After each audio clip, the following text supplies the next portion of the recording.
Everyone, this is आकाश रांगडाले और आप सभी का स्वागत है आपके अपने चैनल पे जिसका नाम है मैग्नेट ब्रेन्स हिंदी, जहां पर आपको मिलती है क्वालिटी एजुकेशन बिल्कुल फ्री ऑफ कॉस्ट। मतलब ये कि आपको किसी भी प्रकार का पैकेज या फिर कूपन नहीं खरीदना है। स्टूडेंट्स, हमारा सिर्फ एक ही उद्देश्य है, शिक्षित भारत विकसित भारत। तो मैं आप लोगों को क्या पढ़ा रहा हूं? मैं पढ़ा रहा हूं कक्षा 10वीं के रसायन विज्ञान और हमारा आज का जो चैप्टर है वो है धातुएं और अधातुएं। स्टूडेंट्स, हमारे आसपास बहुत सारी धातुएं और अधातुएं और उनसे मिलकर बनने वाले पदार्थ जो हैं वो मौजूद रहते हैं। पर आज हम क्या देख रहे हैं? हम देख रहे हैं कि जो धातुएं होती हैं, अधातुएं होती हैं, वो आपस में कैसे अभिक्रिया कर रही हैं। जो धातुएं होती हैं उसका सक्रियता श्रेणी के साथ में क्या लेना देना है, राइट? तो ये सारी चीजों को हम आज कवर कर रहे हैं। अच्छा, इसके पहले हम दो तीन चीजें जो हैं वो ऑलरेडी पिछली क्लासेस में देख ली हैं कि भाई धातुएं और अधातुओं के भौतिक गुणधर्म क्या होते हैं, जो धातुएं होती हैं वो किस प्रकार से रासायनिक अभिक्रिया करती हैं, और आज हम लेकर चल रहे हैं धातुओं की सक्रियता श्रेणी में। बात समझ में आ गई? तो ध्यान से देखिएगा, आज हम कौन सी चीजें देखने वाले हैं और पहले हमने क्या देख लिया है और इस चैप्टर में हम आगे कौन सी चीजों को कवर करेंगे। तो ध्यान से देखिए मैंने क्या किया, ये जो चैप्टर है इसको टोटल 5 भागों में क्या कर दिया भाई, विभाजित कर दिया है। कैसे? तो पहले भाग में हमने क्या देखा था, ध्यान से देखो। तो पहले भाग में हमने देखा था कि जो धातुएं और अधातुएं होती हैं उनके भौतिक गुणधर्म कौन से होते हैं। इसके बाद वाले भाग में हमने ये देखा था, जो हमारी सेकंड कॉन्सेप्ट वीडियो थी, कि भाई जो धातुएं होती हैं उनके रासायनिक गुणधर्म क्या होते हैं। हमने वहां पर ये जाना था कि धातुएं जो हैं वो बहुत सारे प्रकार की अभिक्रियाएं करती हैं, जिसको हमने इसके पहले वाले चैप्टर और पहला जो चैप्टर था जिसका नाम था रासायनिक अभिक्रियाएं और आपके समीकरण, वहां पर भी पढ़ लिया था। और तो ये सारी चीजें हमने यहां तक पढ़ ली थी। कुछ ऐसी चीजें हैं जिसको हम बाद में पढ़ेंगे और कुछ ऐसी चीजें हैं जिसको आज की वीडियो में हम कवर करेंगे, यानी कि सक्रियता श्रेणी।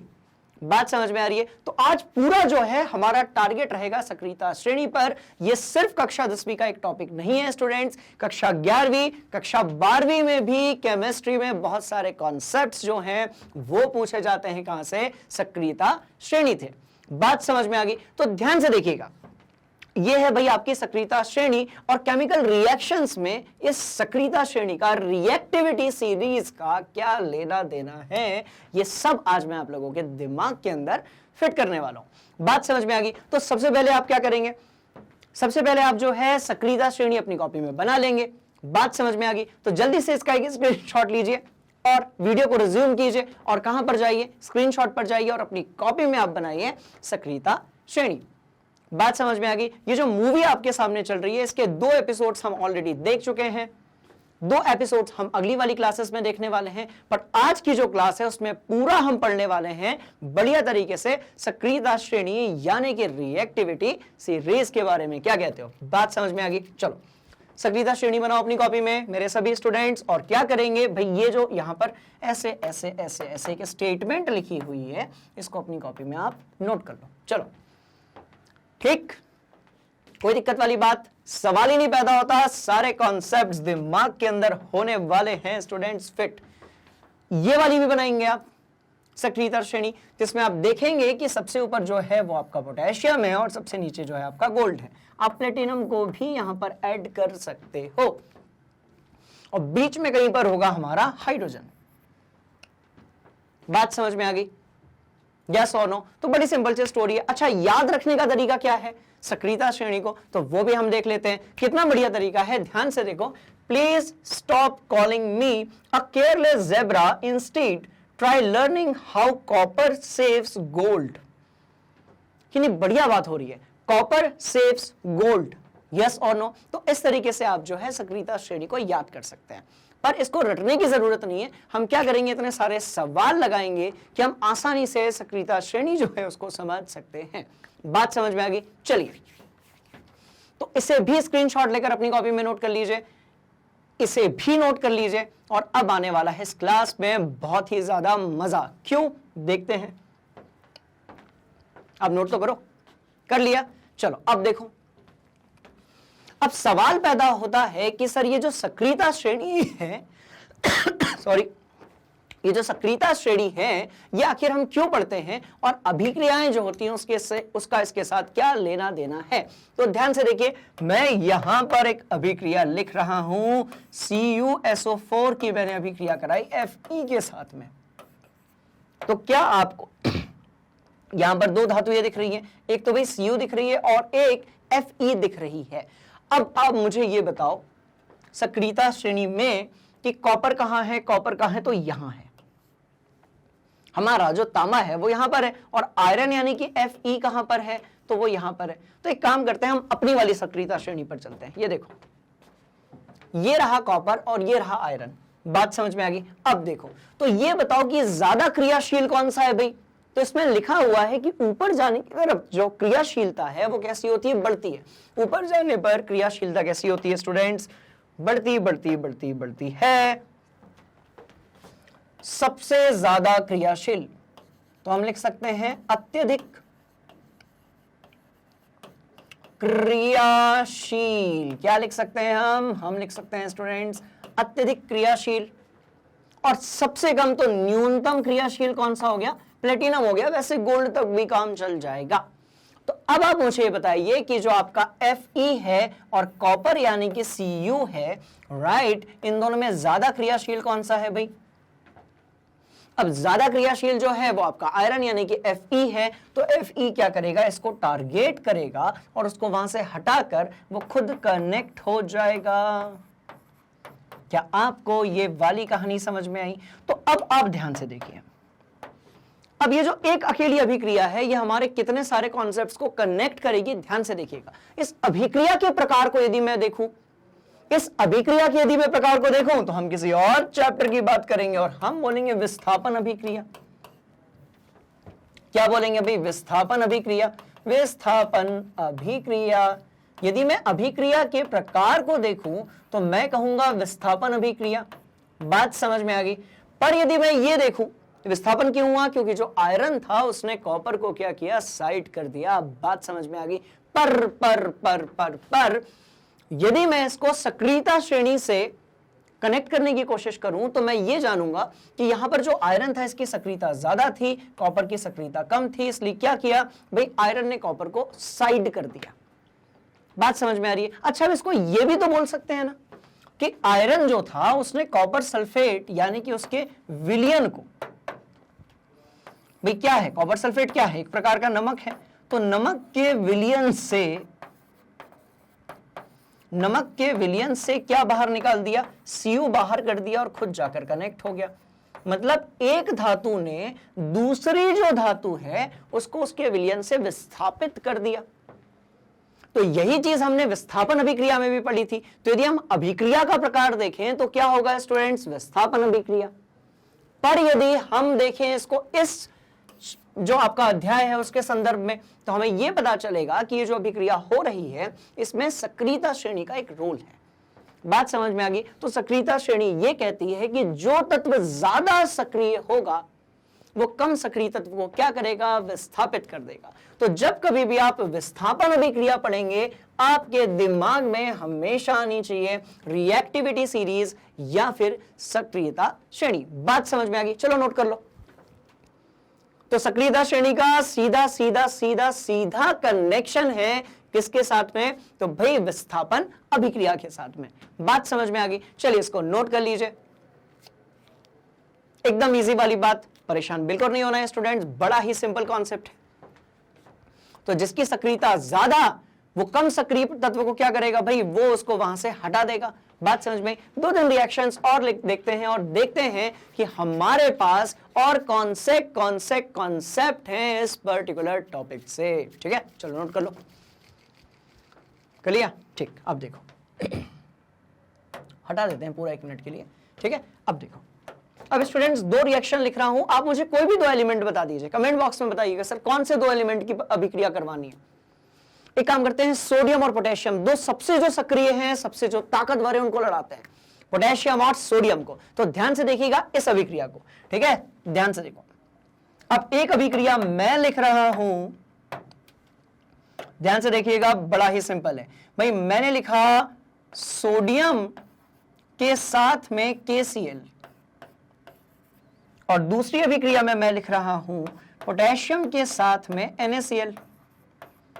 अब यदि आपको पता हो तो इसके पहले वाले चैप्टर में मैंने आपको बताया था स्टूडेंट्स कि एक धातु यदि किसी हेलोजन के साथ में कनेक्टेड है तो उसको हम बोलते हैं लवण यानी कि नमक यानी कि सोडा।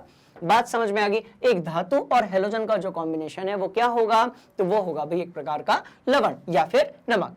अब आप मुझे बताओ कौन सी अभिक्रिया होगी और कौन सी नहीं होगी। तो ऐसे क्वेश्चंस का आंसर आपको मिलेगा कहां पर? सक्रियता श्रेणी में। कैसे? ध्यान से देखिए। अब यदि आप इन दोनों अभिक्रियाओं को देख रहे होंगे तो आपने देखा कि एक तरफ सोडियम है, एक तरफ पोटेशियम है, एक तरफ पोटेशियम है, एक तरफ सोडियम है। अब बताओ ज्यादा सक्रिय कौन सा है? तो ज्यादा सक्रिय है आपका पोटेशियम, उससे थोड़ा सा कम कौन सा है? सोडियम। तो ज्यादा सक्रिय तत्व क्या करेगा? जो कम सक्रिय तत्व है उसको क्या करेगा भाई? उसको जो है वो विस्थापित कर देगा। तो ज्यादा सक्रिय कौन है? सोडियम है, तो वो पोटेशियम है, तो पोटेशियम सोडियम को हटाकर बना लेगा KCl और साथ में मिलेगा आपको Na। क्या ये वाली कहानी समझ में आई? बिल्कुल समझ में आई। पर आपको क्या लगता है ऊपर वाली अभिक्रिया होगी? तो ये अभिक्रिया नहीं होगी स्टूडेंट्स। तो हम ये बता सकते हैं कि कब विस्थापन अभिक्रिया होगी और कब विस्थापन अभिक्रिया नहीं होगी। कहां से कहां से कहां से? सक्रियता श्रेणी से। बात समझ में आ गई? इसलिए सक्रियता श्रेणी या रिएक्टिविटी सीरीज जो है वो बड़े काम की चीज है। अच्छा, एक और चीज आप ध्यान से देखिएगा, हमने बीच में रखा है हाइड्रोजन को। तो हाइड्रोजन के ऊपर वाले जो हैं वो बहुत ज्यादा सक्रिय तत्व होते हैं, हाइड्रोजन के जो नीचे वाले हैं वो कम सक्रिय तत्व होते हैं। बात समझ में आ गई? चलो नोट कर लो। तो क्या ये अभिक्रिया क्लियर है? तो ऊपर वाली अभिक्रिया नहीं होगी क्योंकि सोडियम के पास इतना दम नहीं है कि वो पोटेशियम को जो है एक तरफ कर सके। बात समझ में आ गई? कहानी बड़ी सिंपल सी है, नोट कर लिया जाए। चलो हो गया। चलिए अब दूसरा एग्जांपल लेंगे, दूसरा एग्जांपल लेंगे, दूसरा एग्जांपल लेंगे। देखो अब मैं क्या कर रहा हूं, ध्यान से देखिएगा। अब क्या कर लेते हैं एक काम, देखो किसी का भी आप विलयन ले लीजिए, किसी का भी आप सॉल्ट ले लीजिए, कोई भी प्रकार का आप यौगिक ले लीजिए, उसको हम सक्रियता श्रेणी से जो है सॉल्व कर सकते हैं। अब मैंने एक जगह पर लिखा हुआ है भाई, देखो अब लिखा है Zn प्लस CuSO4 और दूसरी जगह पर लिखा हुआ है Cu प्लस ZnSO4। ये विलयन है, ये जो है ये विलयन है, एक्वस विलयन है, बेसिकली जल में जलीय विलयन है दोनों के। ठीक है, अब बताओ कौन सी अभिक्रिया होगी और कौन सी नहीं होगी। इस अभिक्रिया को हम कह रहे हैं अभिक्रिया नंबर 1, इसको हम बोल रहे हैं अभिक्रिया क्रमांक B। तो अब आप मुझे बताइए कि A अभिक्रिया होगी या फिर B होगी या फिर दोनों होगी या फिर दोनों नहीं होगी। बात समझ में आई? चलो जल्दी से बता दो। क्या किया आपने? आपने सक्रियता श्रेणी में सबसे पहले यह देखा ना कि जिसकी सक्रियता ज्यादा है वो कम सक्रिय वाले को क्या कर देगी भाई? विस्थापित कर देगी। तो दोनों में से ज्यादा सक्रियता किसकी है? एक तरफ है ज़ेब्रा और एक तरफ है कॉपर, मतलब एक तरफ है जिंक और एक तरफ है आपका copper. Copper copper copper copper. चलो तो एक तरफ है ज़ेब्रा और एक तरफ है कॉपर। चलिए ये दोनों चीजें हैं। तो हमने ये जाना कि जो जिंक है, कहां लिखेंगे इसको? यहां लिखते हैं, यहां लिखते हैं। जिंक ज्यादा सक्रिय है। तो जो सक्रिय होता है स्टूडेंट्स वो क्या करेगा? कम सक्रिय को बाहर कर देगा। बात समझ में आई? इसलिए परीक्षाओं के लिए भी आपको सक्रिय होने की जरूरत है, क्योंकि आप यदि सक्रिय रहेंगे तो आपकी एनर्जी और जो पोटेंशियल है वो हमेशा कैसा रहेगा? ज्यादा रहेगा। बात समझ में आ गई? ध्यान से देखो। चलो अब Zn ज्यादा सक्रिय तो कॉपर को हटा देगा, तो हमें मिलेगा ZnSO4 और साथ में मिलेगा Cu। पर नीचे वाले यदि हम देखेंगे तो हमें यहां पर मिलेगा कुछ भी नहीं मिलेगा, क्योंकि कॉपर में इतना दम नहीं है कि वो आपके जिंक को क्या कर सके? विस्थापित कर सके। बात समझ में आ गई? तो देखिए सिंपल सी कहानी है ना, एकदम सिंपल सी कहानी है कि जिंक जो था उसने कॉपर को, जस्ते ने कॉपर को क्या कर दिया स्टूडेंट्स? ठिकाने लगा दिया या फिर साइड कर दिया।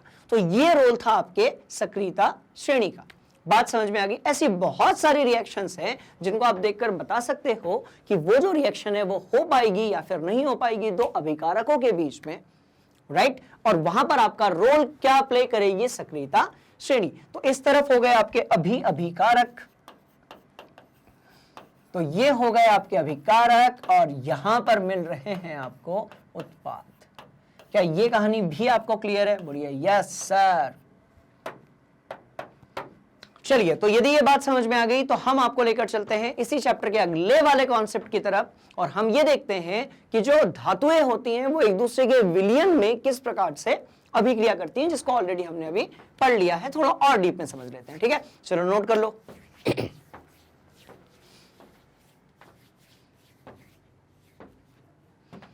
अब सवाल पैदा होता है कि यदि ये अभिक्रिया हो रही है तो उससे जो आपका विलयन है उस पर क्या असर पड़ेगा, क्या उसके गुणधर्म बदलेंगे, ठीक है, क्या उसका रंग बदलेगा, क्या उसका स्वाद बदलेगा, क्या उसकी गंध बदलेगी, बात समझ में आ रही है, क्या उसकी सांद्रता बदलेगी। तो जब ऐसी कोई अभिक्रिया होती है तो उसका विलयन के गुणधर्म पे क्या प्रभाव पड़ता है, इसको हम लोग जल्दी से समझ लेते हैं, ठीक है। चलो ध्यान से देख लो, इसको बढ़िया तरीके से नोट कर लो स्टूडेंट्स। हम चल रहे हैं आगे अगले कॉन्सेप्ट की तरफ, है ना। चलो,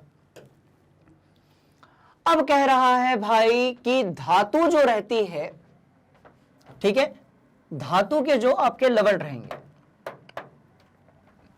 धातु के क्या रहेंगे, तो धातु के जो लवण रहेंगे वो अन्य धातुओं के साथ कैसे अभिक्रिया करते हैं, ठीक है। तो एक काम करते हैं, यहां से देख लो आप।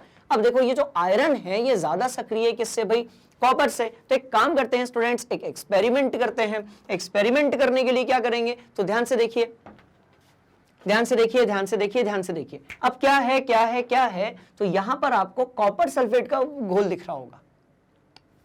क्या दिख रहा होगा सॉरी, ये आपको कॉपर सल्फेट का घोल दिख रहा होगा, और कॉपर सल्फेट में हमने लोहे की कील डाली है। मतलब यदि मैं रिएक्शन लिखने की बात करूं तो नमक का विलयन किसका है, कॉपर सल्फेट का। तो सबसे पहले मैंने लोहे की कील डाली है कॉपर सल्फेट में। कॉपर सल्फेट क्या होता है, नीला थोथा होता है। तो रंग कैसा होगा इसके विलयन का, भाई ये होगा आपका नीला। कैसा होगा स्टूडेंट्स, तो ये होगा आपका नीला, लिख देते हैं यहां पर। तो कॉपर सल्फेट कैसा है, नीला है। चलो आगे बढ़ेंगे, आगे बढ़ेंगे, आगे बढ़ेंगे। दूसरी अभिक्रिया लिखते हैं। दूसरी अभिक्रिया में हम देखो, पहले वाले में क्या किया गया, ध्यान से देखिए, कॉपर सल्फेट में डाल दी गई लोहे की कील, कॉपर सल्फेट में डाल दी गई लोहे की कील और उसको रख दिया गया। कुछ ऐसा ही दूसरे वाले में आयरन सल्फेट लिया गया। एक और चीज मैंने आपको यह पढ़ाई थी पिछले अध्याय में कि यदि कहीं पर लिखा है कॉपर सल्फेट तो आप कैसे बताओगे कि उसका जो फॉर्मूला है वो CuSO4 होता है, या फिर कहीं पर लिखा हुआ है आयरन सल्फेट तो आप ये कैसे बताओगे कि आयरन सल्फेट का जो फॉर्मूला है वो FeSO4 होता है। बात समझ में आ रही है। तो यदि आपको ये नहीं पता है तो आप प्लीज इस क्लास के बाद, बीच में भी आप जा सकते हैं, या इस क्लास के बाद जो है आप वो जो अम्ल क्षारक और लवण वाला पार्ट था वहां पर आप जाइए।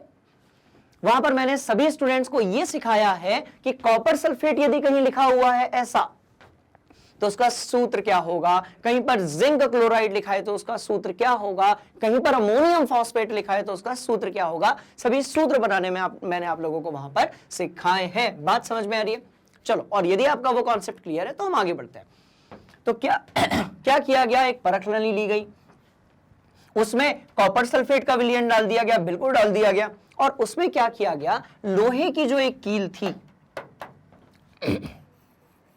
स्टूडेंट्स, इसमें क्या किया गया, लोहे की जो एक कील थी वो लटका कर रख दी गई। मतलब कॉपर सल्फेट में डाल दी गई लोहे की कील। दूसरे वाले में क्या हुआ, कॉपर सल्फेट का विलयन था। अब हमने कहा कि नहीं, हम एक एक्सपेरिमेंट और करेंगे। हमने क्या किया, दूसरी वाली जो थी उसमें आयरन सल्फेट का सोल्यूशन डाल दिया। ये देखो आयरन सल्फेट। अब आयरन सल्फेट क्या होता है भाई, FeSO4 होता है।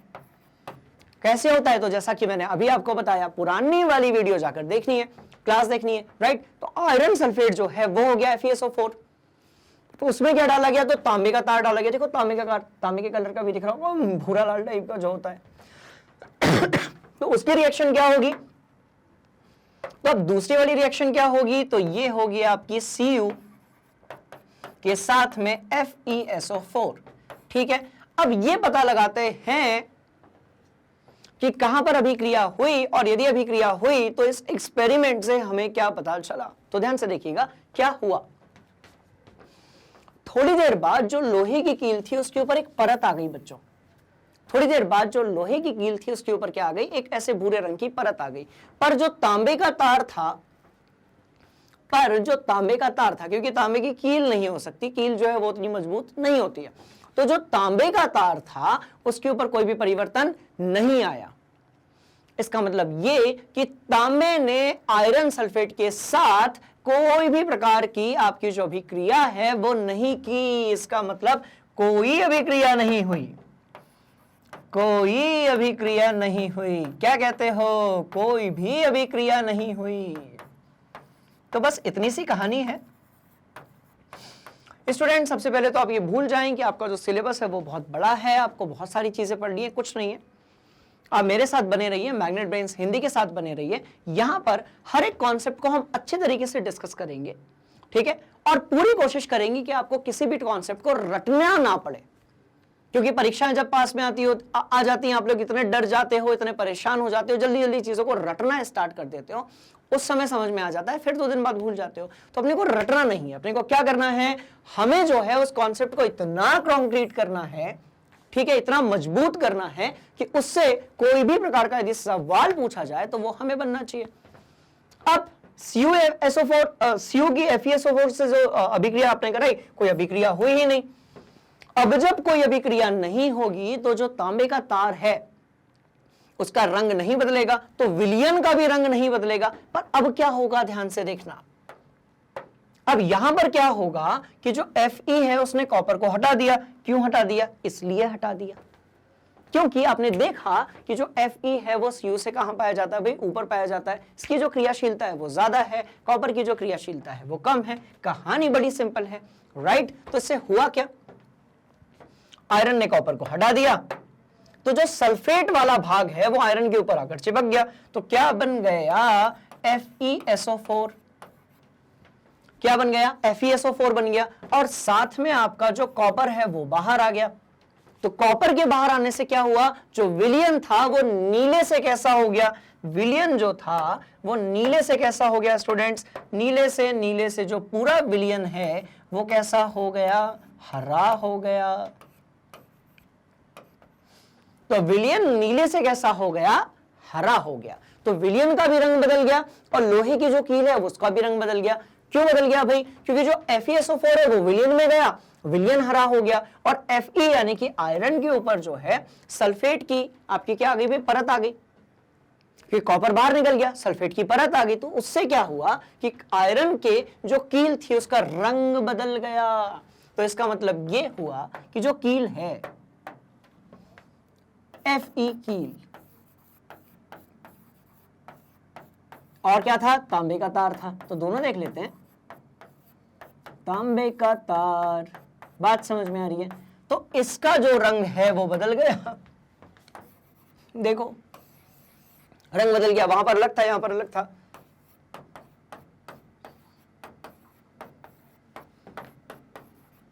इसका रंग बदल गया, इसका कोई परिवर्तन नहीं, रंग में कोई परिवर्तन नहीं।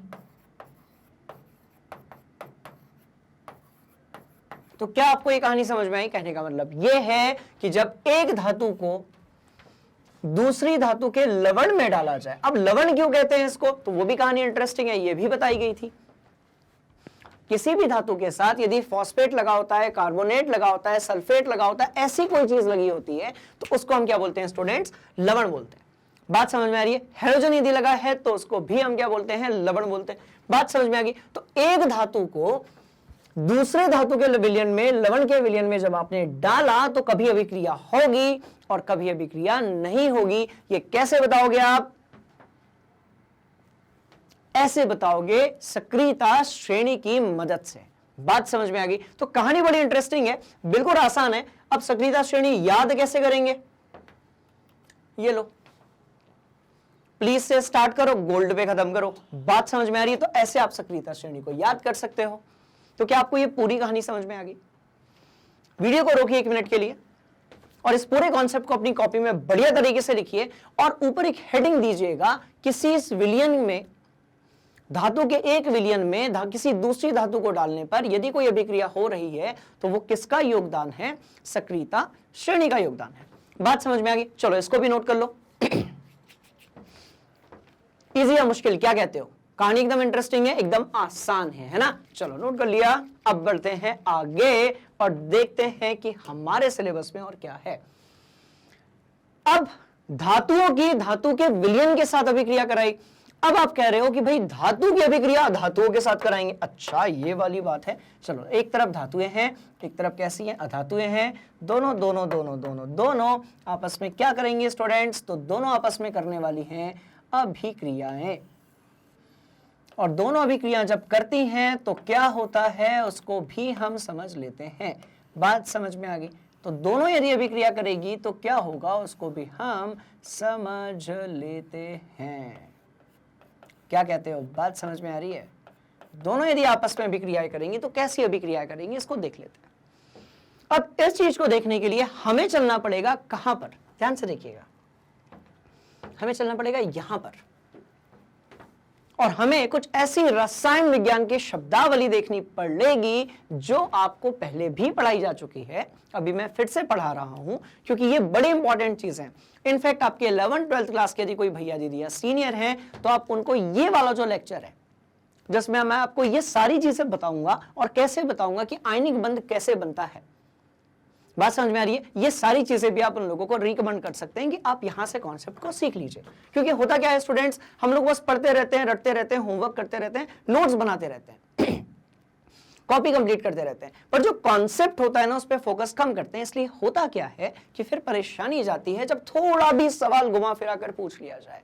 बात समझ में आ गई? चलो देखो, तो टॉपिक क्या है हमारा? धातुएं अधातुओं के साथ कैसे अभिक्रिया करेगी। तो कैसे करेगी उसका कारण सब कुछ यहां पर छुपा हुआ है। बात समझ में? और कुछ भी है क्या? देख लेते हैं एक बार। नहीं, और कुछ तो नहीं है, यहां पर है। अब देखो, जब भी आप एक धातु को अधातु के साथ मिलाते हो उस समय पर जो आबंधन होता है वो आयनिक आबंधन होता है। जब भी आप किसी धातु को अधातु के साथ मिलाते हो तो उस समय जो आबंधन होता है वो होता है आपका, कैसा होता है भाई? तो वो आयनिक या विद्युत संयोजी आबंधन होता है। अब ये कैसे होता है और यौगिक कैसा बनेगा? तो विद्युत संयोजी या आयनिक कंपाउंड बनेगा, इलेक्ट्रोवैलेंट कंपाउंड बनेगा, विद्युत संयोजी यौगिक बनेगा। तो कैसे होता है ये सब, उसको भी समझ लेते हैं यहां पर। अच्छा, यही समझते हैं, रुको, यही समझते हैं। आबंधन, संयोजकता, अष्टक और आवेश वाला पूरा का पूरा खेल जो है वो मैं आप लोगों को कनेक्ट कर रहा हूं। अब ध्यान से देखना, क्या कहते हो? हमारा फेवरेट जो सॉल्ट है वो क्या है जिसके बिना जिंदगी का जायका, भोजन का जो जायका है वो अधूरा रहता है, और उसका नाम क्या है स्टूडेंट्स? NaCl यानी कि सोडियम क्लोराइड। तो एक काम करते हैं, चलिए आज बनाते हैं हम लोग सोडियम क्लोराइड। ठीक है, एक प्रकार का क्या है तो आयनिक आपका यौगिक है। कैसे बनाएंगे कैसे बनाएंगे कैसे बनाएंगे? तो यहां बनाएंगे।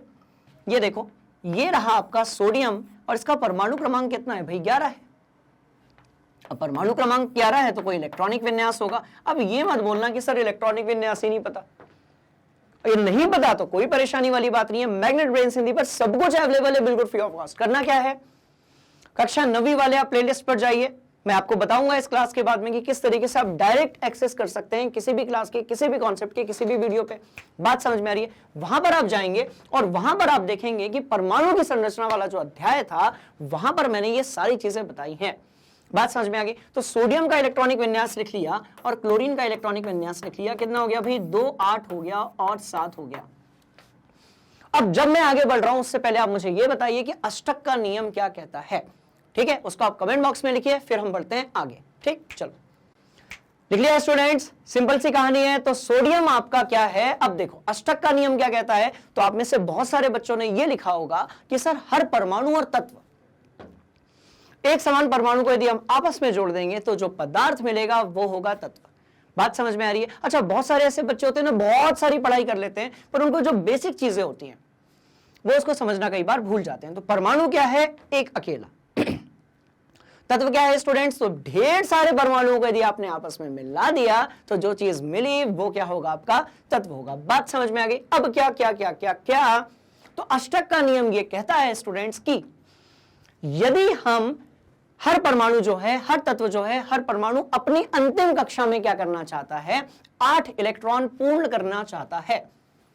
अब वो 8 इलेक्ट्रॉन कैसे पूर्ण कर रहा है? तो भाई किसी से मंगवा कर या अपने इलेक्ट्रॉन दान करके। तो उसको अंतिम कक्षा में क्या करने भाई? 8 इलेक्ट्रॉन पूर्ण करने। अब आते हैं सोडियम की तरफ। चलो अब टारगेट करते हैं सोडियम को। बड़ा ही क्रियाशील तत्व है, बड़े ध्यान से इसके बारे में आपको रिएक्शन करनी है स्टूडेंट्स। बात समझ में आ रही है? चलो देखो, और ये कैसे कह सकता हूं कि बड़ा क्रियाशील तत्व है, क्योंकि इसके हमने भौतिक और रासायनिक गुणधर्म को पढ़ लिया है कि ये तो जल के साथ भी अभिक्रिया कर लेता है, राइट। आप सोडियम निकालिए जो कि केरोसिन में रखा रहता है, अब उसको ऐसे पानी में फेंकिए और वहां लग जाएगी आग। आप सोचो कि ऐसी चीज जो पानी में आग लगा दे वो क्या है, आपका सोडियम। बात समझ में आ रही है। और ऐसी चीज जो एग्जामिनेशन में आग लगा दे वो है आपका मैग्नेट ब्रेन्स हिंदी। चलो काम की बात पर आएंगे। अब देखो तो सोडियम जो है उसकी अंतिम कक्षा में इलेक्ट्रॉनों की संख्या कितनी है, तो भाई 1 है।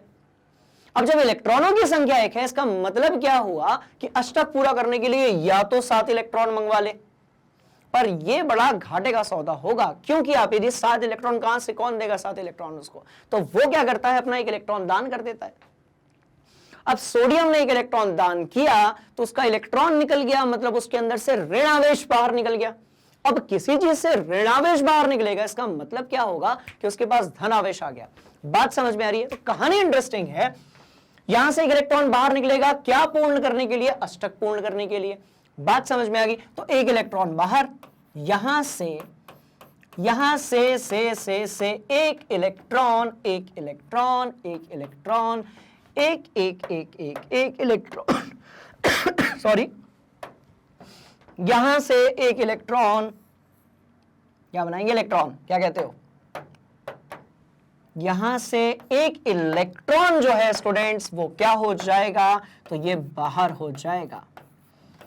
अब यहां से हुआ 1 इलेक्ट्रॉन बाहर, वहां जो क्लोरीन है उसके चेहरे पर आ गई अपने आप स्माइल, मुस्कुराहट, क्योंकि क्लोरीन को चाहिए 1 इलेक्ट्रॉन अपना अष्टक पूरा करने में।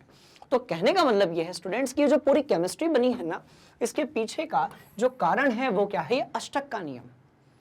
क्योंकि तभी होती है रिएक्शन, तभी बनते हैं आपके यौगिक, तभी क्या होती हैं, अभिक्रियाएं होती हैं, तभी समीकरण बनते हैं, तभी यौगिक बनते हैं, तभी पदार्थ बनते हैं। तो अष्टक का नियम जो है उसी के कारण जो सृष्टि में जितना भी आप पदार्थ देखते हो उसके पीछे का जो कारण है वो क्या है, अष्टक। कहानी समझ में आ गई। तो अब सोडियम ने 1 इलेक्ट्रॉन तो दे दिया, सोडियम ने अपना 1 इलेक्ट्रॉन बाहर दिया, तो अब सोडियम बन गया Na+। अब Na+ बन गया तो क्या बोलोगे, तो आप बोलोगे कैट आयन या फिर धन आयन। धन आयन क्या कहते हो, कहानी बड़ी इंटरेस्टिंग है। तो सोडियम ने जैसे 1 इलेक्ट्रॉन दिया, सोडियम के पास प्रोटॉन हो गए 11, इलेक्ट्रॉन कितने हो गए 10, क्योंकि पहले 11 थे, 1 इलेक्ट्रॉन दे दिया। अब ये हो गया आपका धन आयन। अब आते हैं क्लोरीन पर। क्लोरीन कहता है अब मेरे को चाहिए 1 इलेक्ट्रॉन। क्यों चाहिए भाई क्लोरीन को इलेक्ट्रॉन, क्योंकि आपका जो क्लोरीन है उसकी अंतिम कक्षा में कितने इलेक्ट्रॉन है भाई, 7 है।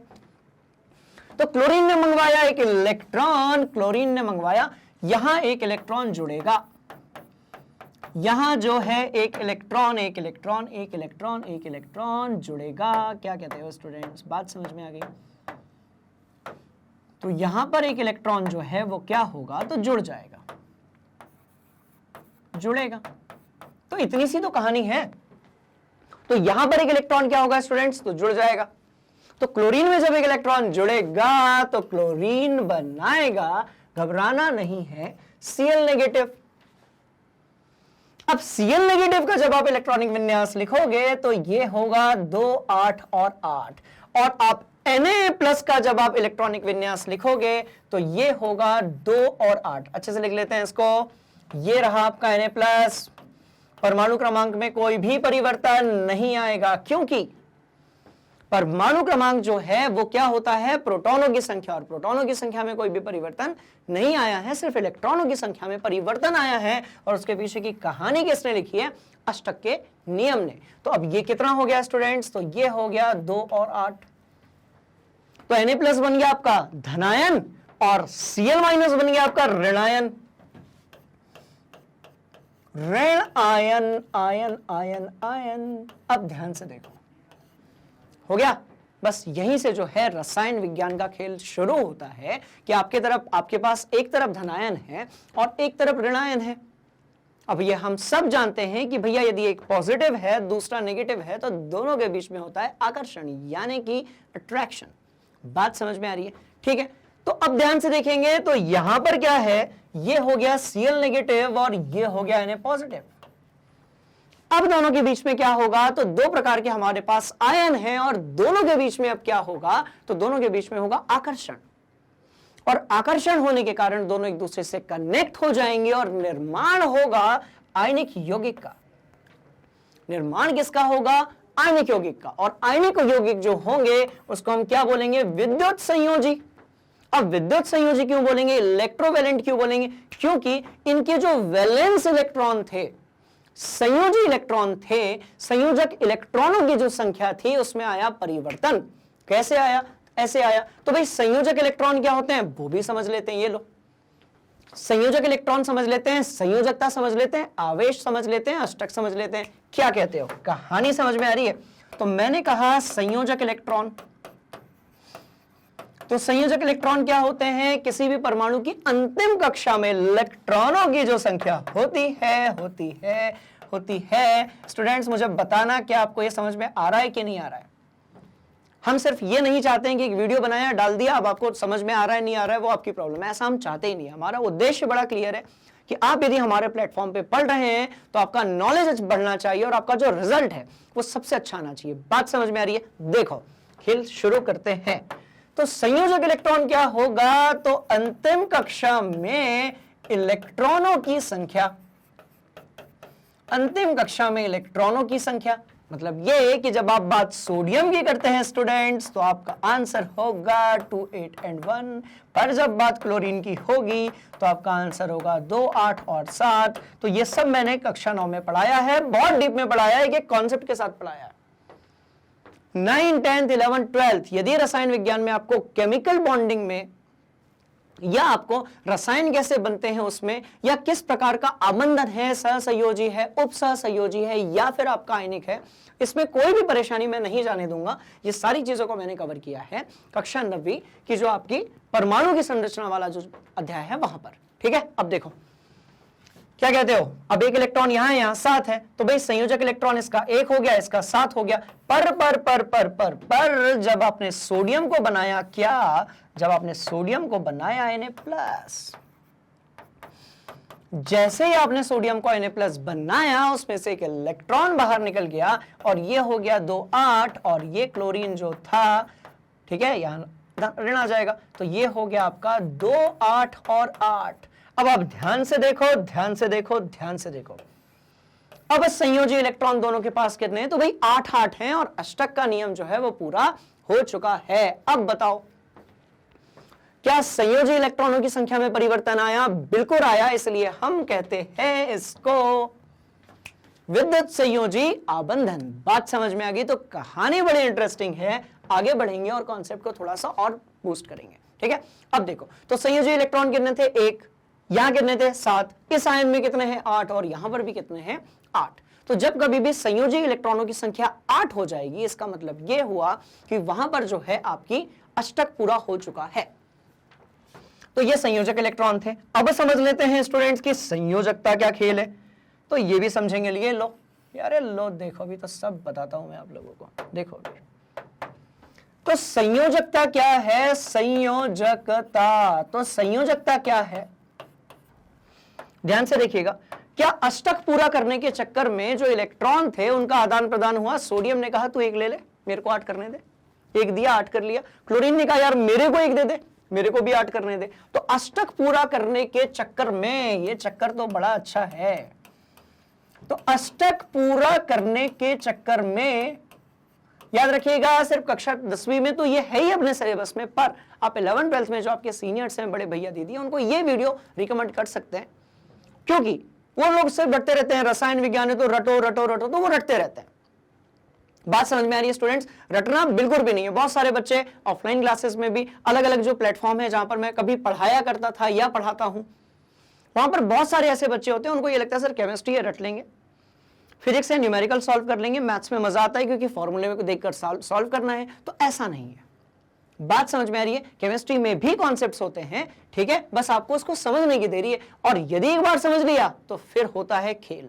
क्लियर? कैसे होता है? क्योंकि फिर कॉन्सेप्ट क्लियर हो जाता है। चलो, अष्टक पूरा करने में इलेक्ट्रॉन के आदान प्रदान या फिर शेयरिंग जो होती है, क्या होती है? साझेदारी की संख्या, साझेदारी की संख्या क्या है? तो ये है एक प्रकार की संख्या। तो क्या है स्टूडेंट्स? तो ये है एक प्रकार की संख्या और इसी को हम क्या बोलते हैं? संयोजकता। पर हम बहुत डीप में नहीं पढ़ रहे हैं इसको अभी। तो संयोजकता से पता चल जाता है कि कौन कितने आबंध बनाएगा और कौन कितने आबंध बनाएगा। इससे यह पता चल जाता है कि जब आप कहते हो कॉपर सल्फेट क्या होता है, तो कॉपर कितने आबंध बनाएगा और सल्फेट का जो आयन है उसको कितने इलेक्ट्रॉनों की जरूरत है। तो ये पूरा जो खेल है ये वाला आबंधन, संयोजकता, अष्टक और आवेश की कनेक्टेड है स्टूडेंट्स। और यदि एक बार समझ में आ गया, बात समझ में आ रही, देन ट्रस्ट मी, जो पूरी की पूरी केमिस्ट्री है उसके सारे कॉन्सेप्ट्स आप अपने से डिजाइन कर सकते हो। आपको किताब भी बहुत ज्यादा नहीं देखनी पड़ेगी। बात समझ में आ रही है? इस पर्टिकुलर चैप्टर या टॉपिक की बात करें तो ये कुछ बच्चे बोलेंगे वाह सर ऐसी क्या दिव्य शक्ति ज्ञान हो जाएगी, प्राप्त हो जाएगी हमें कि बिना किताब के समझ में आ जाएगा और नॉलेज आ जाएगा। वैसे नहीं बेटा, मतलब ये सारी चीजें यदि समझ में आ गई तो केमिकल बॉन्डिंग और केमिकल रिएक्शन हमेशा के लिए क्लियर हो जाएगी। बात समझ में आ गई? चलो आगे बढ़ते हैं, है ना। ये देखो अब संयोजकता आपके समझ में आ गई है, ठीक है। इसको नोट कर लो आप। अष्टक पूरा करने में इलेक्ट्रॉन की कम ज्यादा साझेदारी, आदान प्रदान की संख्या, ठीक है, उसको हम क्या बोलते हैं? संयोजकता। और जो संयोजकता होती है वही बन जाती है आवेश। तो वही क्या बन जाती है स्टूडेंट्स? आवेश बन जाती है। अब इसको भी समझाता हूं, ध्यान से देखो, पहले तो नोट करो। अब आवेश, संयोजकता, आबंधन और आपके आबंधन की संख्या सब एक फ्रेम में समझने की कोशिश करेंगे। ध्यान से देखना। लिख लिया? चलो अब देखो, अब क्या करेंगे? कुछ ऐसे तत्व उठाएंगे हम लोग जो बड़े काम के हैं और जिनसे बहुत सारे जो आपके धातु अधातु आपस में कनेक्ट हो जाती है, ठीक है। चलो चलो चलो चलो चलो, तो एक तरफ लिखा गया है तत्व, एक तरफ लिखा गया है तत्व, एक तरफ लिखा गया है तत्व के साथ में उसका विन्यास भी लिख दूंगा। रुको अभी देखो, आएगा मजा, बहुत मजा आएगा स्टूडेंट्स, है ना। एक तरफ है तत्व, एक तरफ है उसके संयोजक इलेक्ट्रॉन, एक तरफ है उसकी संयोजकता, एक तरफ है उसका आवेश। और वहां पर बनाएंगे ऐसे ऐसे उदाहरण जो हमेशा के लिए आपके दिमाग के अंदर मैं करने वाला हूं फिट, ठीक है। चलो ये हो गई संयोजकता स्टूडेंट्स, ये हो गई संयोजकता, ये हो गई आपकी एक मिनट, पहले संयोजक इलेक्ट्रॉन लिख लेते हैं। तो पहले हमने लिखा संयोजक इलेक्ट्रॉन, अब हम लिखेंगे संयोजकता। क्या कहते हो? क्या लिखेंगे? तो संयोजकता। हैंडराइटिंग पर मत जाओ, ठीक है, थोड़ा सा जल्दी में करना है ना, अभी हिंदी थोड़ी पढ़ रहे।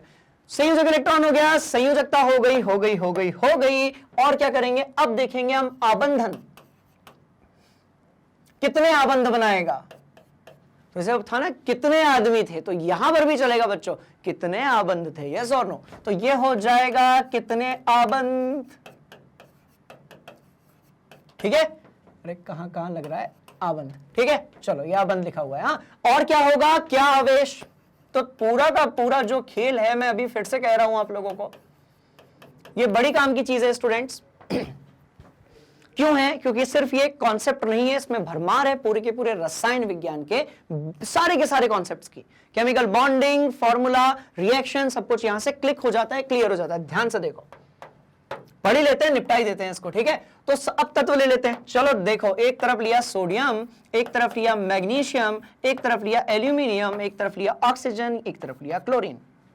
बात समझ में आ गई? और हीलियम भी ले ही लेते हैं, बेचारी को क्यों छोड़ना। अब संयोजक इलेक्ट्रॉन कितने हैं? तो मैं एक काम करता हूं, सबका इलेक्ट्रॉनिक विन्यास लिख देता हूं। ये 11 है, ये 12 है, ये 13 है, ये 8 है, ये 17 है और ये 2 है। बिल्कुल मिस नहीं करोगे ये वाली क्लास, क्योंकि ये जो क्लास है ये बड़ी इंपॉर्टेंट है पूरी केमिस्ट्री के लिए। अब जो चीज पढ़ा रहा हूं ना, ये सारे चैप्टर्स को कनेक्ट करेगी स्टूडेंट्स। मतलब रासायनिक समीकरण, उसके बाद अम्ल क्षारक और लवण, उसके बाद धातु अधातु, उसके बाद कार्बन और उसके यौगिक, और अंत में क्या है आपके तत्वों की आवर्ती वर्गीकरण, वहां भी यही पढ़ेंगे, ठीक है। अब देखो, तो ये हो गया 2 8 और 1, ये हो गया 2 8 और 2, ये हो गया 2 8 और 3, ये हो गया 2 और 6, ये हो गया 2 8 और 7। और हीलियम, हीलियम की जगह नियॉन लेते हैं, हीलियम की जगह नियॉन लिया जाएगा, और ये हो गया 2 और 8। चलो काम की बात पर आते हैं। अब संयोजक इलेक्ट्रॉनों की संख्या देखो, अंतिम कक्षा में इलेक्ट्रॉनों की जो संख्या है स्टूडेंट्स वही है आपके संयोजक इलेक्ट्रॉनों की संख्या। बात समझ में आ गई? अब देखो संयोजकता कितनी होगी, क्या लगता है ये अपना एक इलेक्ट्रॉन दान करेगा तो 8 हो जाएंगे। देखो ना, सिंपल सी तो कहानी है स्टूडेंट्स, ध्यान से देखो ना बेटा, ये एक इलेक्ट्रॉन डोनेट करेगा, जैसे ही उसने एक इलेक्ट्रॉन दान किया, ठीक है, तो उसके अंतिम कक्षा में कितने हो गए? 8 हो गए। दान किया, इलेक्ट्रॉन दान किया, इलेक्ट्रॉन कैसा होता है? नेगेटिव होता है। प्रोटॉन कैसा होता है? पॉजिटिव होता है। इलेक्ट्रॉन दान किया तो अंतिम कक्षा में कितने आ गए? 8। तो कितने इलेक्ट्रॉन दान किया? ये रहा कॉन्सेप्ट। अष्टक पूरा करने में इलेक्ट्रॉन के आदान प्रदान या साझेदारी की जो संख्या होती है, इलेक्ट्रॉनों की संख्या, उसी को क्या बोलते हैं? संयोजकता। और उसी का कनेक्शन है आवेश के साथ में। ये लो एक बार कॉन्सेप्ट सीख लेते हैं, उसके बाद धमाधम लगाएंगे बहुत सारे क्वेश्चंस। अब संयोजकता, तो एक इलेक्ट्रॉन को दान करने से उसकी अष्टक पूरी हो गई, इसका मतलब क्या हुआ? संयोजकता हुई 1। पर नीचे वाले में उसको संयोजकता पूरी करने, अष्टक पूरा करने के लिए 2 इलेक्ट्रॉन क्या करने पड़ेंगे? दान करने पड़ेंगे। और अब उसकी संयोजकता हो जाएगी 2, यहां पर हो जाएगी 3।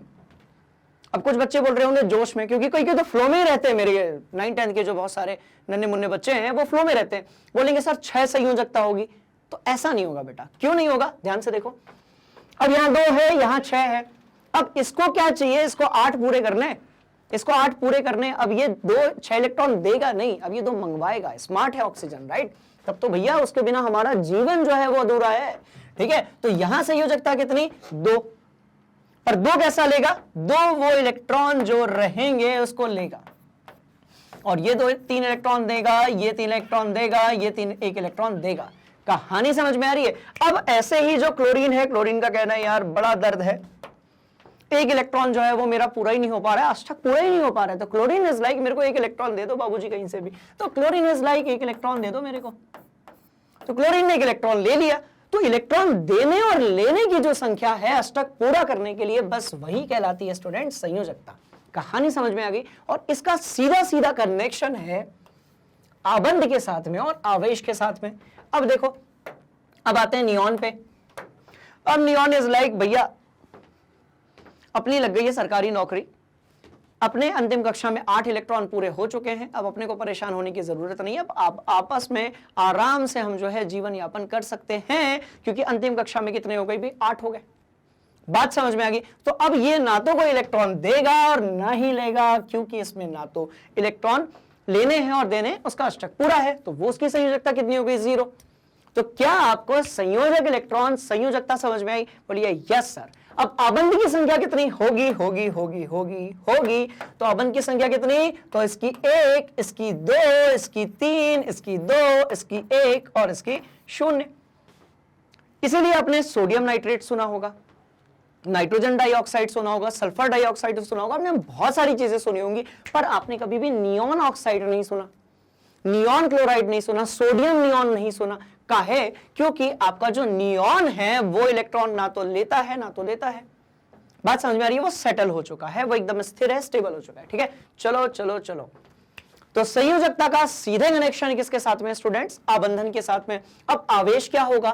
तो भाई इसने इलेक्ट्रॉन दिए हैं, अब जिसने इलेक्ट्रॉन दे ही दिए तो उसके ऊपर आ जाएगा Na+, जिसने 2 इलेक्ट्रॉन दिए उसके ऊपर आ जाएगा Mg2+, जिसने 3 इलेक्ट्रॉन दिए उसके ऊपर आ जाएगा Al3+, पर जिसने 2 इलेक्ट्रॉन ले लिए उसके ऊपर आएगा O2-। बात समझ में आ गई? और जिसने 1 इलेक्ट्रॉन लिया उसके ऊपर क्या आ जाएगा भाई? Cl-, जिसने कुछ नहीं किया उसके ऊपर कुछ नहीं आएगा। तो बात समझ में आ रही है? So this is the story. अब सबके इंग्लिश नाम देख लेते हैं, कुछ बच्चे इंग्लिश हिंदी दोनों को मिक्स करके पढ़ते हैं। भैया वो जो संयोजक इलेक्ट्रॉनों की संख्या है उसको हम बोलते हैं वैलेंस इलेक्ट्रॉन। संयोजकता को बोलते हैं वैलेंसी। कितने आबंध? तो नंबर ऑफ बॉन्ड्स कितने बनाएगा सामान्यतः, और क्या आवेश होगा? तो आवेश क्या होगा भाई? चार्ज होगा। बात समझ में आ गई? तो अब ध्यान से देखो, मैग्नीशियम कितने आबंध बनाएगा? 2, और ऑक्सीजन भी बनाएगा 2, बट सोडियम कितने बनाएगा? 1, और हाइड्रोजन नहीं लिया क्या? अरे धोखा हो गया हाइड्रोजन के साथ, कोई बात नहीं, सोडियम से काम चला लेंगे। बात समझ में आ रही है? तो कौन कितने आबंध बनाएगा वो हमने देख लिया, किसके पास क्या आवेश होगा ये हमने देख लिया। अब बनाते हैं इनके हम हम बनाते हैं यौगिक। अब हम बनाते हैं आयनिक यौगिक। क्या बनाते हैं स्टूडेंट्स? आयनिक आयनिक आयनिक आयनिक यौगिक। तो अब ध्यान से देखिएगा, कुछ धातुएं ली हैं मैंने और कुछ जो है वो अधातुएं ली हैं। कुछ मैंने धातुएं ली हैं और कुछ मैंने क्या ली हैं भाई? अधातुएं ली हैं। जब एक धातु को अधातु के साथ आप जोड़ देते हैं तो धातु धातु धातु के साथ में जब मिल जाती है अधातु, तो आपको जो चीज मिलती है उसका नाम होता है आयनिक यौगिक। कुछ समझ में आई कहानी? तो ये हो गई आपकी आयनिक यौगिक, क्योंकि धातुएं इलेक्ट्रॉन दान करके धनायन बनाएंगी, अधातुएं इलेक्ट्रॉन लेकर ऋणायन बनाएंगी। बात समझ में आ गई? तो एक तरफ धनायन है, एक तरफ ऋणायन है, दोनों को आपने जोड़ दिया, एक यौगिक आपको मिला और वो क्या हुआ स्टूडेंट्स? आयनिक यौगिक हो गया। फिर से एक बार कह रहा हूं, 11 12 वालों को बता दो, थैंक यू करेंगे आप सभी लोगों का। कॉन्सेप्ट क्लियर होता नहीं है, रटते रहते हैं बहुत सारे बच्चे, सभी बच्चे नहीं, बहुत सारे बच्चे पर। ठीक है, बता दो, बढ़िया से बड़ा नाम लेंगे स्टूडेंट्स आप लोगों का। ठीक है, कहानी समझ में आ गई? चलो देखो, तो कहानी क्या है? एक धातु को जब भी आप अधातु के साथ में लाएंगे तो आपको जो चीज मिलेगी वो क्या होगी? आयनिक यौगिक। क्लियर? तो आयनिक यौगिक कैसे बनेगा? धातु को अधातु के साथ मिलाने में। चलो चलो चलो, अब दिखाते हैं आपको एक और कॉन्सेप्ट। देखो, तो क्या कहते हो? विद्युत संयोजी या आयनिक यौगिक कब बनेगा? जब धातु को किससे मिलाओगे? अधातु से। अधातु अधातु मिलाएगी सहसंयोजी, उसको अभी हम नहीं पढ़ेंगे। कार्बन वाला जब चैप्टर पढ़ाऊंगा तो अभी सस्पेंस है, वहां पर मैं आपको बताऊंगा कुछ और प्रकार के यौगिकों के बारे में। बात समझ में आ रही है स्टूडेंट्स? तो ये सारी चीजें बड़ी इंटरेस्टिंग है, ध्यान से देख लो। अब मेरे को एक बात बताओ, क्या आपको आबंधन, संयोजकता, अष्टक और आवेश समझ में आया या फिर नहीं आया? नहीं आया, ठीक है, तो आप उसे कमेंट बॉक्स में रख दीजिए। ठीक है, क्योंकि मैं सिर्फ ये चाहता हूं कि ये सारे कॉन्सेप्ट जो है ना वो बढ़िया तरीके से आपके दिमाग में आ जाए। और जैसे ही आप कोई यौगिक को देखें, जैसे आपने कहा भाई आपने कहा मैग्नीशियम क्लोराइड, आपने कहा मैग्नीशियम क्लोराइड, अभी कैसे बनेगा? तो उसका आंसर यहां है, देखो, यहां नहीं है तो यहां है। आपने कहा मैग्नीशियम क्लोराइड, अब देखो देखो देखो देखो देखो, अब एक तरफ लिखा आपने मैग्नीशियम, एक तरफ लिखा आपने क्लोरीन। अब मैग्नीशियम कितने आबंध? तो दो। क्लोरीन कितने आबंध? तो एक। ये रहा खेल समाप्त। तो मैग्नीशियम कितना भाई? तो एक। क्लोरीन कितना? तो दो। तो कैसे लिखोगे? एक को लिखने की जरूरत नहीं होती है। सही तरीका तो यही है, बट आप ऐसे लिख दीजिए। कुछ समझ में आया? तो मैग्नीशियम क्लोराइड क्या हुआ? ये एक प्रकार का आयनिक आपका जो है यौगिक हुआ, क्योंकि एक तरफ है धातु, एक तरफ है अधातु। बात समझ में आ गई स्टूडेंट? चलो इसको भी नोट कर लो।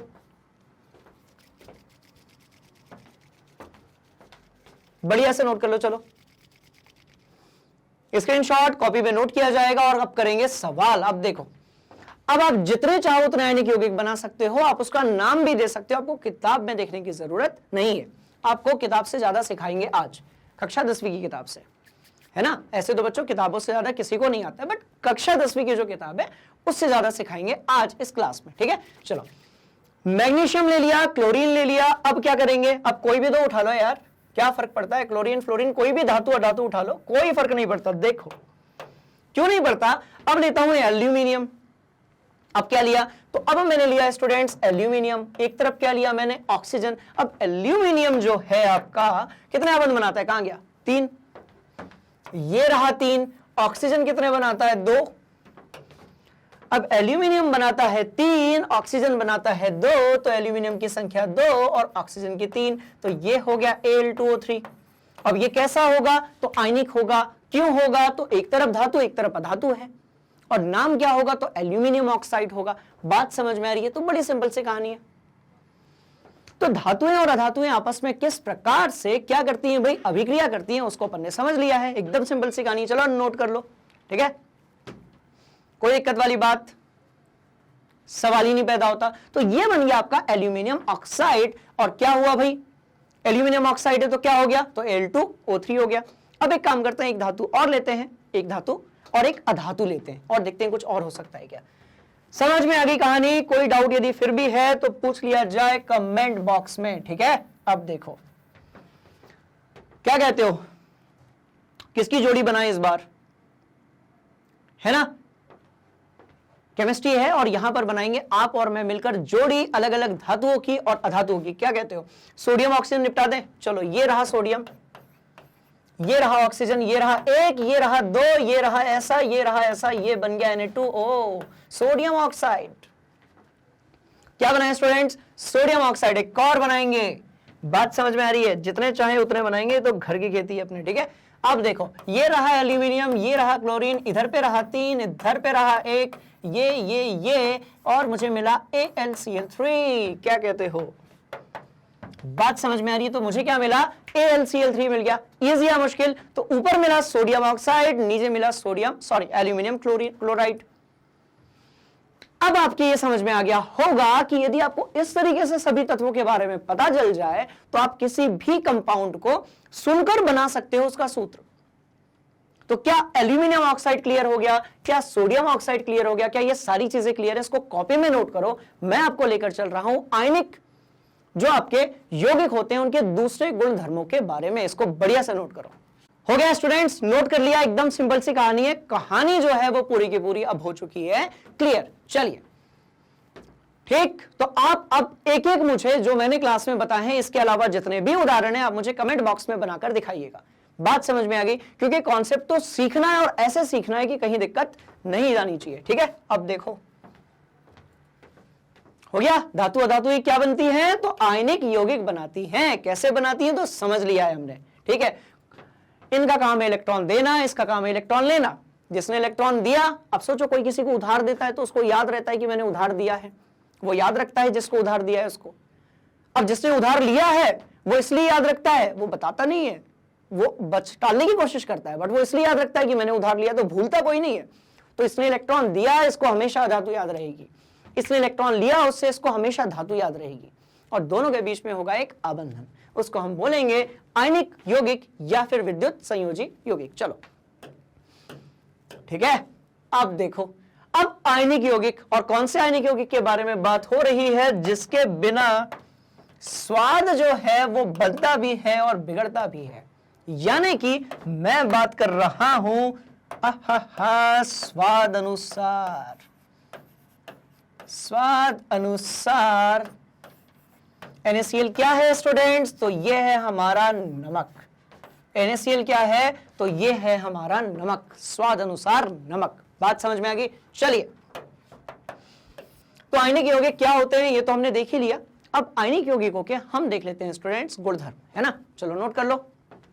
अच्छा नोट क्या करोगे, अभी तो पढ़ा ही नहीं है ना। हाँ कोई बात नहीं, ठीक है, ये तो नोट करो। स्वाद अनुसार NaCl, देखो कितना बढ़िया है यार, मजेदार है ना। ठीक, चलो, तो आयनिक यौगिक के गुणधर्म कुछ तो होते होंगे, बिल्कुल होते हैं। कैसे बनते हैं, तो अब तो बड़ी हो गई घर की बात। कॉन्सेप्ट जो है वो हो गया है आपके दिमाग के अंदर। बात समझ में आ रही है स्टूडेंट्स? कुछ समझ में आया क्या? तो कॉन्सेप्ट जो है वो हो गया है आपके दिमाग के अंदर। अब आयनिक यौगिक जो होते हैं आपके, वो किस प्रकार के गुणधर्म दर्शाते हैं उसको भी समझ लेते हैं। तो भाई एक बात तो क्लियर है कि इनकी जो प्रकृति होती है वो कैसी होती है, भौतिक प्रकृति।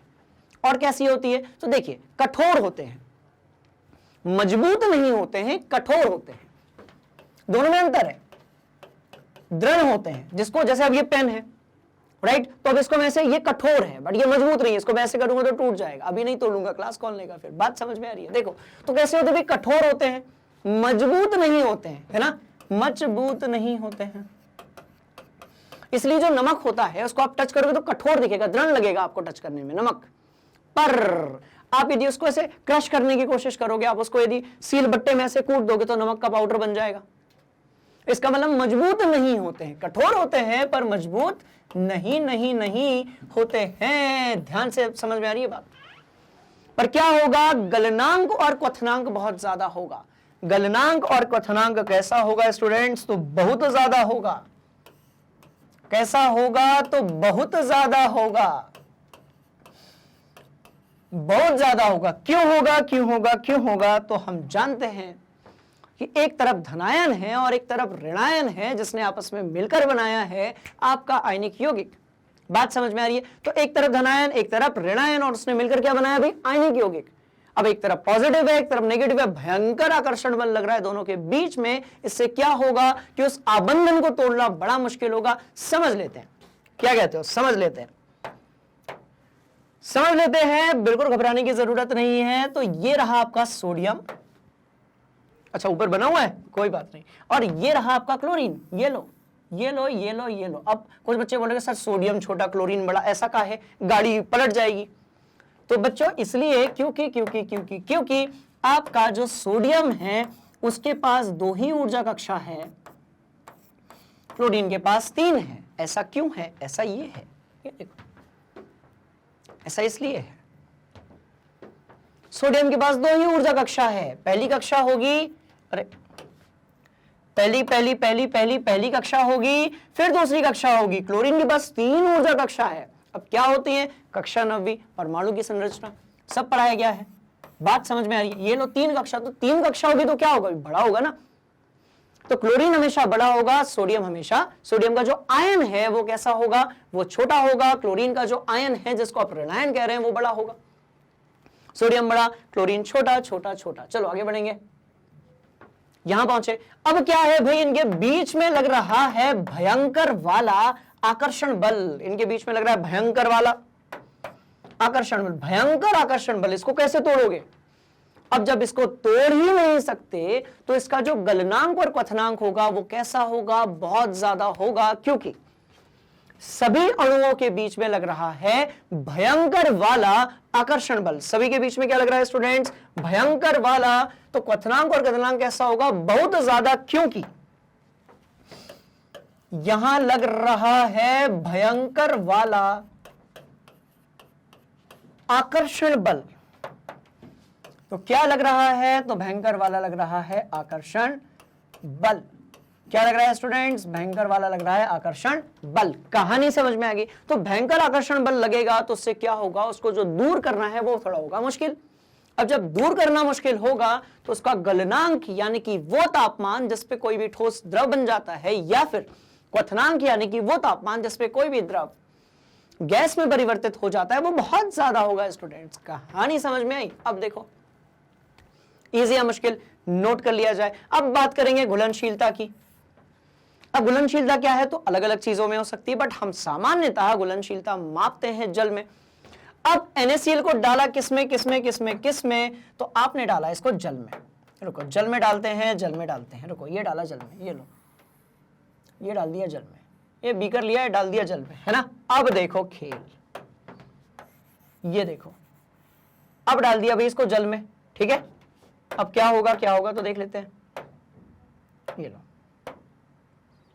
तो ये जल में आपने डाल दिया NaCl को। अब NaCl क्या होगा? आयनित हो जाएगा। क्यों होगा? क्योंकि आयनिक कंपाउंड है आपका, ये आयनिक यौगिक है। तो आयनिक यौगिक है तो क्या होगा? तो जल में हो जाएगा। ये घुलनशील तो है, पर क्या होगा? तो भाई जल में आयनित हो जाएगा। क्या हो जाएगा स्टूडेंट्स? आयनित हो जाएगा। तो ये हो जाएगा जल में आयनित। क्या हो जाएगा? आयनित हो जाएगा। कहानी समझ में आ गई? ठीक है। अब यदि आयनित हो जाएगा तो इसके पास क्या होंगे? तो आवेश होंगे।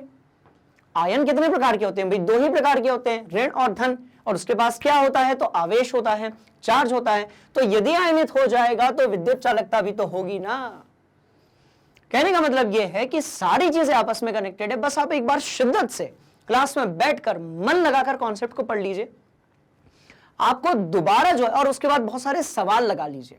बहुत सारे बच्चे क्या करते हैं? सिर्फ पढ़ते हैं, क्वेश्चंस नहीं करते हैं। स्टूडेंट्स हमेशा एक चीज याद रखिए, जितने शिद्दत से आप पढ़ाई करते हो उतने ही या उससे ज्यादा आपको लगाने हैं क्वेश्चंस। आप यदि सवाल नहीं लगाओगे तो आपने जो भी पढ़ा है वो कॉन्सेप्ट क्लियर नहीं होगा। आपको पता है, टीचर्स का एक सीक्रेट बताता हूं।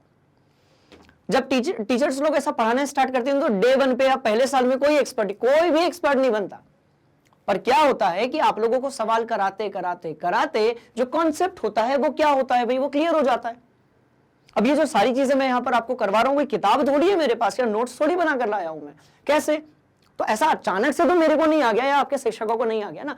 होता क्या है कि जब हम पढ़ा रहे होते हैं, हम आपको जब सवाल लगवा रहे होते हैं क्लास में, उससे हमारा जो कॉन्सेप्ट होता है वो बहुत ज्यादा स्ट्रांग हो जाता है और अंडरस्टैंडिंग जो होती है उस टॉपिक की वो एकदम क्लियर हो जाती है। तो उससे फिर हमको कॉन्सेप्ट भी बन जाता है, सवाल भी बन जाते हैं। पढ़ना भी है, कॉन्सेप्ट भी समझने और लगाने हैं बहुत सारे क्वेश्चंस, क्योंकि एग्जामिनेशन में पूछे जाते हैं क्वेश्चंस। तो आप लोग यदि सवाल लगाएंगे आपको कभी परेशानी नहीं जाएगी। ठीक है, चलो देखो, विद्युत चालकता क्यों होगी? क्योंकि बन चुका है आयन। अब यदि आयन बन चुका है तो एक तरफ धन है, एक तरफ ऋण है, क्या होगा? विद्युत चालकता बिल्कुल होगी। तो विद्युत चालकता क्यों होती है? कहां लिखेंगे? समझ में आ गया है? यहां लिखेंगे। तो विद्युत चालकता क्यों होती है? तो ये होती है स्टूडेंट्स किसके कारण भाई? आयनन के कारण। आयनन यानी कि आयन बनने के कारण। क्या कहते हो? तो ये होती है किसके कारण भाई? आयन बनने के कारण विद्युत चालकता होती है। कहानी समझ में आ गई हो, इसको बढ़िया तरीके से अपनी कॉपी में नोट कर लो। ठीक, कोई भी डाउट यदि है तो आप उसे मुझे पूछेंगे कमेंट बॉक्स में, है ना। तैयारी में कोई भी कमी नहीं रहनी चाहिए। बात समझ में आ रही है? क्योंकि आप सभी जिंदगी में एक ही बार, मैं चाहता हूं कि आप एक ही बार में 10वीं बढ़िया तरीके से पास कर लें। तो एक ही बार 10वीं की हम एग्जाम देते हैं। अब जब कोई चीज पहली बार करते हैं तो अच्छे से करना बहुत जरूरी है। बात समझ में आ गई? चलो कर लो। ठीक, चलिए, तो आयनिक यौगिक जो हैं उसके गुणधर्म हमने देख लिए हैं। ठीक, चलो स्टूडेंट्स, अब चलते हैं वापस। आपने स्क्रीनशॉट ले लिया है, वापस यहां पर स्वाद अनुसार जो नमक है उसके पीछे का खेल समझ में आ गया।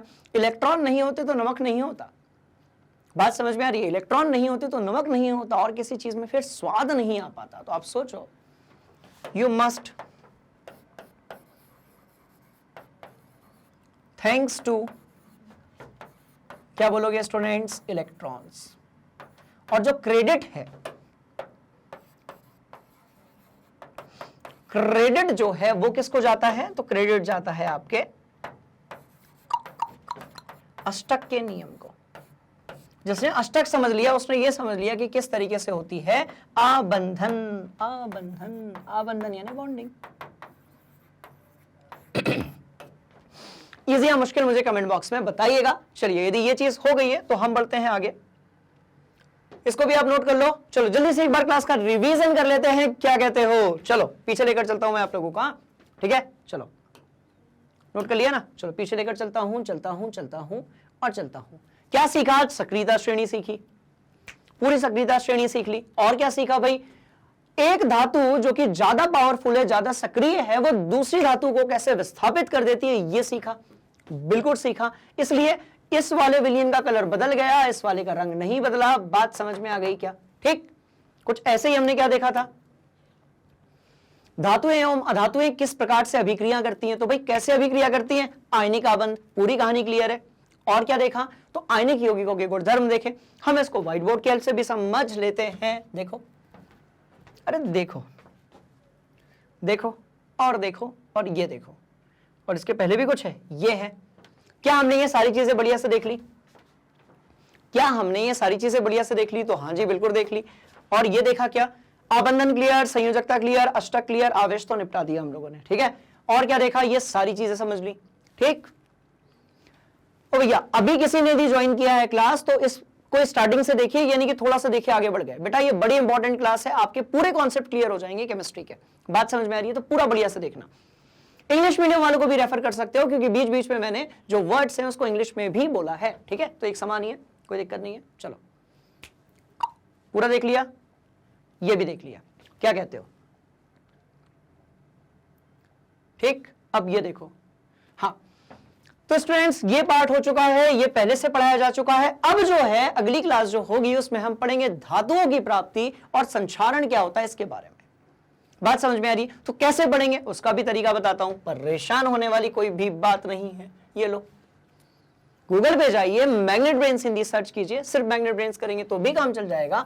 हिंदी मीडियम वाले पार्ट पर जाइए और आपको क्या लगता है, ना सिर्फ रसायन विज्ञान, एक से एक धुरंधर शिक्षक हैं। देखो संदीप सर, यहां पर देखिए आप हमारे रवि सर, यहां पर देखिए चांदनी मैम, यहां पर हमारे हैं भाई क्या, तो अंकुर सर हैं, यहां पर मैम है, यहां पर चांदनी मैम है। बात समझ में आ रही है? तो सारे सब्जेक्ट के आपको बढ़िया तरीके से क्या मिल जाएंगे यहां पर, वीडियोस, और सबसे इंपॉर्टेंट बात बिल्कुल फ्री ऑफ कॉस्ट।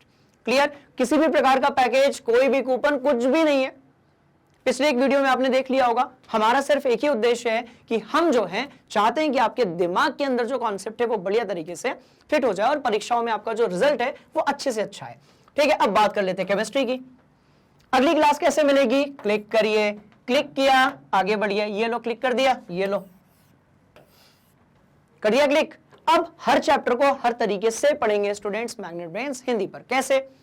सारे टॉपिक वाइज कॉन्सेप्ट वीडियोस, पूरा एनसीईआरटी का वन शॉट रिवीजन, साथ में होंगे आपके एनसीईआरटी सॉल्यूशंस, बहुत सारे एमसीक्यू क्वेश्चंस और प्रीवियस ईयर वाले questions, exemplar questions, most important questions और लास्ट में हम करते हैं मैग्नेट ब्रेन्स हिंदी का सैंपल पेपर। इससे क्या होता है कि एक चैप्टर को जब इतने तरीके से आप लगाते हो, ढेर सारे सवाल करते हो, बहुत सारा कॉन्सेप्ट पढ़ते हो, उसके बाद सवाल ही नहीं पैदा होता कि आपकी जो तैयारी है वो रह जाए अधूरी। क्या करने का? फुल कोर्स पे क्लिक करने का, दैट्स ऑल। किया क्लिक, यहां पहुंचे, सिलेबस स्टार्ट। कहां से? तो भाई विषय सूची से सिलेबस स्टार्ट। अब बढ़िया से पेन और कॉपी लेकर बैठ जाइए। बात समझ में आ रही है? और यदि आपको लगता है कि सर आपको इंटरनेट डिस्ट्रैक्ट करता है तो डाउनलोड कर लो यार अच्छी क्वालिटी में। बात समझ में आ रही है? तो पेन कॉपी लेकर बैठ जाइए, सारे कॉन्सेप्ट्स को बढ़िया तरीके से एक्सप्लेन किया जाता है हर एक विषय में। क्लियर? और यदि फिर भी कोई डाउट है तो कमेंट बॉक्स में वोट कर दीजिए। तो स्टूडेंट्स बात कुछ ऐसी है कि मैग्नेट ब्रेन्स हिंदी आपको प्रोवाइड करता है सारा का सारा जो क्वालिटी कंटेंट है बिल्कुल फ्री ऑफ कॉस्ट। इसलिए करना क्या है, तो सभी कक्षा 6वीं से लेकर कक्षा 12वीं तक के जितने भी स्टूडेंट्स हैं वो सभी ध्यान देंगे। बेटा क्या करना है, आपको सिर्फ जो है पेन कॉपी लेकर पढ़ना है बढ़िया तरीके से। हर विषय, हर टॉपिक, कोई भी बोर्ड हो, कोई परेशान होने वाली बात नहीं है, सब कुछ अवेलेबल है बिल्कुल फ्री ऑफ कॉस्ट। मैं आपसे मिलता हूं इसी चैप्टर के अगले कॉन्सेप्ट वीडियो के साथ में, अगले टॉपिक के साथ में। तब तक के लिए आप मैग्नेट ब्रेन्स हिंदी को लाइक कीजिए, सब्सक्राइब कीजिए और शेयर कीजिए। Thank you so much.